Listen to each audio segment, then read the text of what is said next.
Oh, oh my God. She hot on my Medoc till I chateau. Oh, Bordeaux, Bordeaux, Bordeaux. Big bad guy, Bordeaux.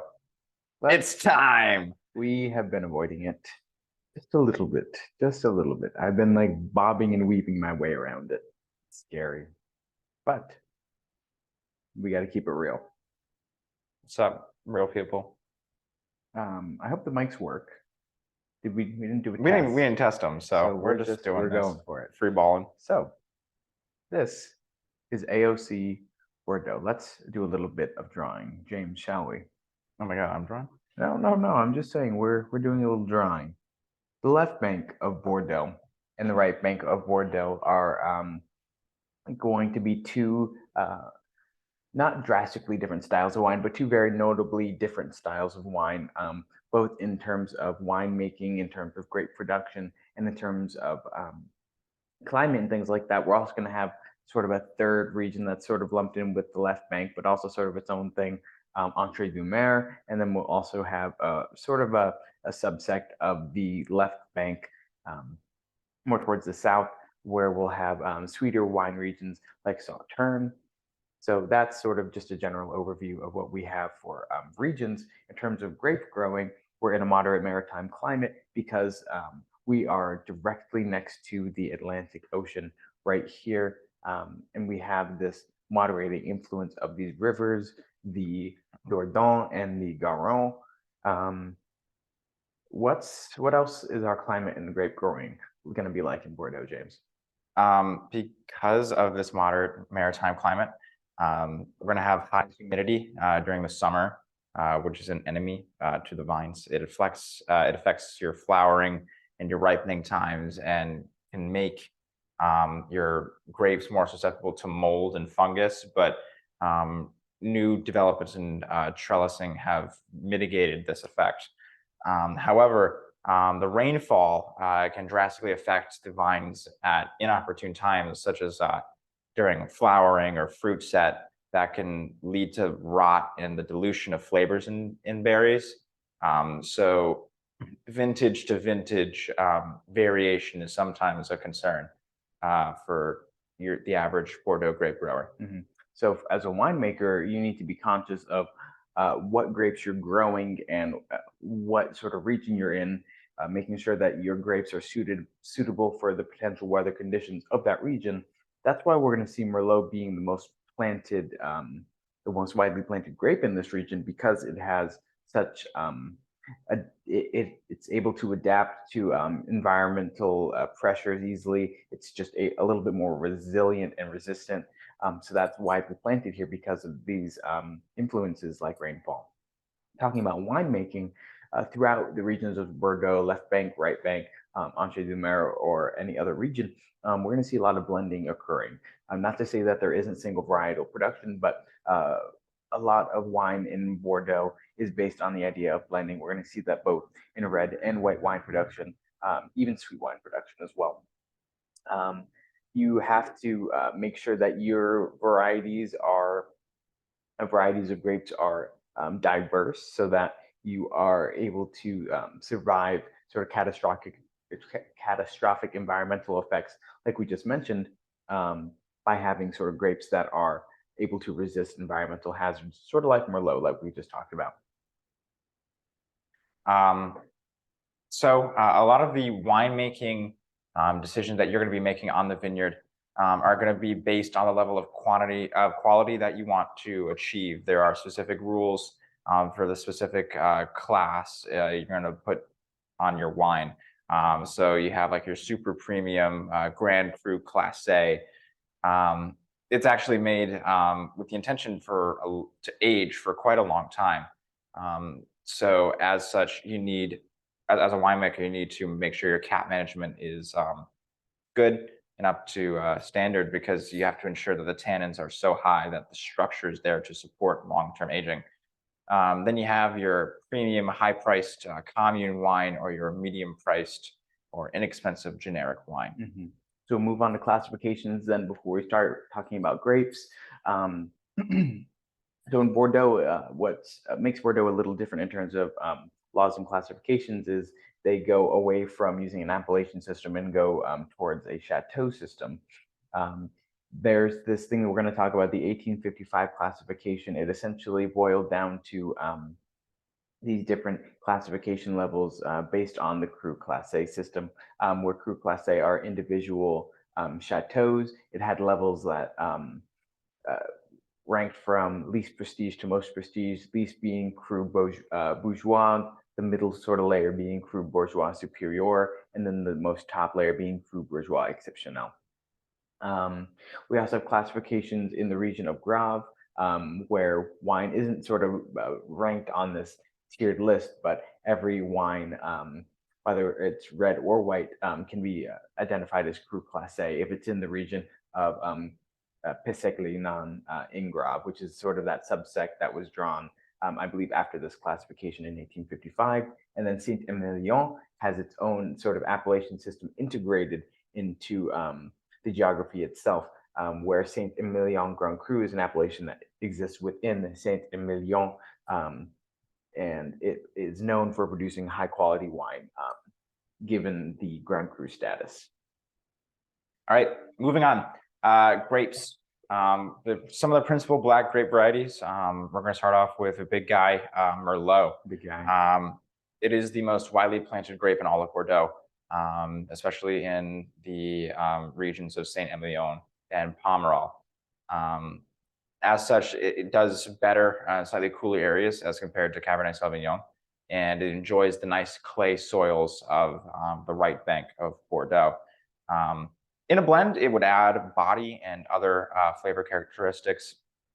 And since it buds earlier than Cabernet Sauvignon, it is considered like an insurance policy, in the sense that if you lose one grape, you have that as a backup. However, your Merlot can lack acid if it gets a little too ripe. Moving on, big guy Cabernet Sauvignon. The spine of our operation. So we talked about Merlot being the flesh, just meaning that sort of it's that sort of front note. It provides, you know, the body and like fruit characteristics, while the Sauvignon in the blend will be sort of the base that the Merlot stands up on. It has the tannin, which provides a lot of the structure to the wine, and we're seeing a lot of production of Cab Sauv in the Haut-Médoc as well as Grave when they're producing reds. And like we know about Cabernet Sauvignon, it really enjoys nice warm temperatures. You know, it's really it's at the max scale on everything. High acid, high tannin. It likes really warm temperatures, so it enjoys nice rocky soils that are nice and dark, that are able to absorb and hold a lot of heat. It also really prefers good drainage. Cabernet Franc. Let's talk about it. Cabernet Franc is used primarily for Saint-Emilion, although there is some production within Graves and the Médoc. Like Cabernet Sauvignon, we were just talking about, it prefers well-drained, warm soil to help it ripen. And finally, Petit Verdot is usually added in a very small amount to the blend to improve the quality. It needs that warm weather like Cabernet Sauvignon to fully ripen, and has a longer ripening season because of it. However, it can be found grown in the right bank because the left bank would be simply too cold for Petit Verdot. In a blend, it would add tannin, floral, and characteristics of spice. So we're just going to briefly touch on the soil characteristics of the left bank, and we might touch on it for the right bank a little bit, but the left bank is a little bit more densely packed in terms of appellations that we need to look at. So we'll just run down the list. We could have made this into a nice chart, but maybe next time. The Médoc is high in clay content, and pardon me, is sort of hard for high quality Cabernet Sauvignon. Pauillac is deeply gravelly with extremely good drainage, and there are generally more sort of dark fruited characteristics in the final wine. Saint Julien, mounds but not consistent gravel. Saint Estèphe, a little bit more clay and a more rustic style of wine. Margaux, This is Cabernet Sauvignon leaning, one of our more higher producing regions. And wines coming out from this region generally are a little bit more structured and are suitable for long-term aging. The region of Grave has a little bit more Merlot production than what else we see in the left bank, but provides less concentrated wines in the general sort of Grave region, but more complex wines. As compared to Pissarros-Léognan.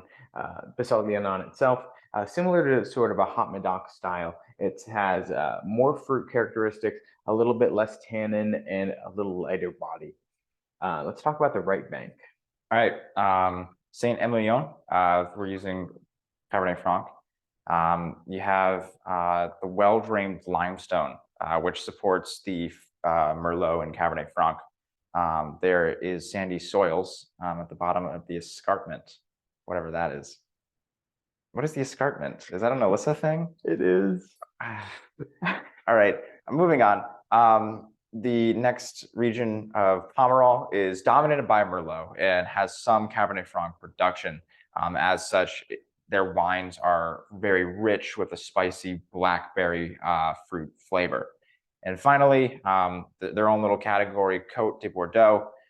They are 4 little villages that decided to get together and form Côte de Bordeaux, a grander region for them. They are the villages of Blay, Cadillac, Castillon, and Francs.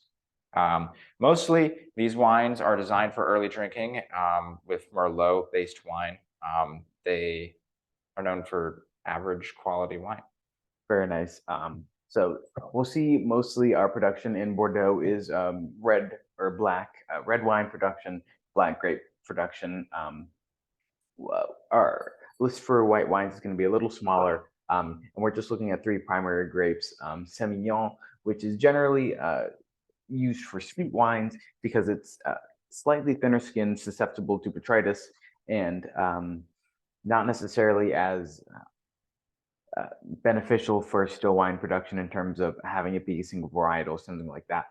But it does add good body to blend with Cabernet Sauvignon because we know that Bordeaux is famous for its blending.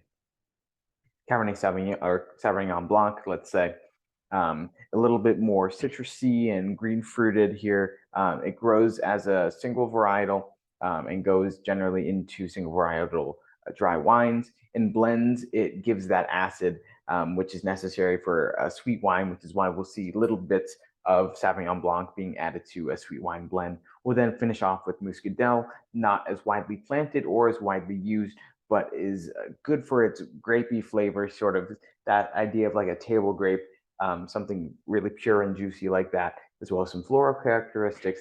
And what it does in blends is just sort of supports and provides a little bit more complexity of aroma characteristics or flavors in either a still, dry, or sweet wine. The major regions where you'll find white wine coming out of, firstly, you have Entre deux Mers, that is the little, I guess, peninsula between the 2 rivers where the 2 rivers converge. That is mainly known for unoaked Sauvignon Blanc, as well as the region of Graves is also known for unoaked Sauvignon Blanc. Finally, Pessac-Léognan, that's how you say it, I probably butchered the hell out of that, is known actually for high quality white wine.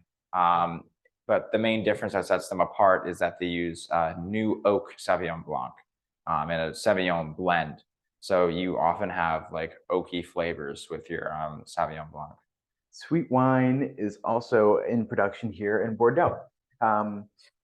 So like I mentioned before, Semillon is going to be extremely susceptible to botrytis, and Bordeaux is especially perfect for creating botrytized grapes because the Dordogne and the Garonne are able to provide nice misty, cooler mornings that lead into dry and sunny afternoons, which helps botrytis grow and then sort of stagnate and then grow and then stagnate every day, creating a really nice environment for botrytis to grow within Semillon grapes. And we're seeing a lot of this production in Sauternes, another sort of appellation within Sauternes. Barsac is producing extremely high quality sweet wine, and classification that they could choose to do. They could either choose to do the specific classification of Barsac or a slightly more generic classification of Sauterne. They have the ability and the latitude to do both.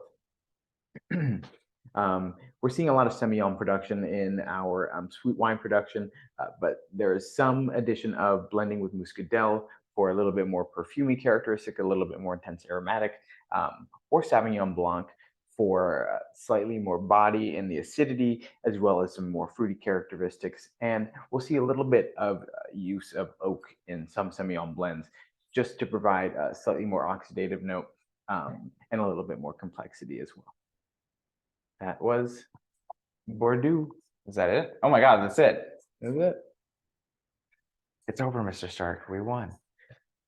The battle is over, but the war against wine is not won. It's been real. Keep it real, folks. Ciao.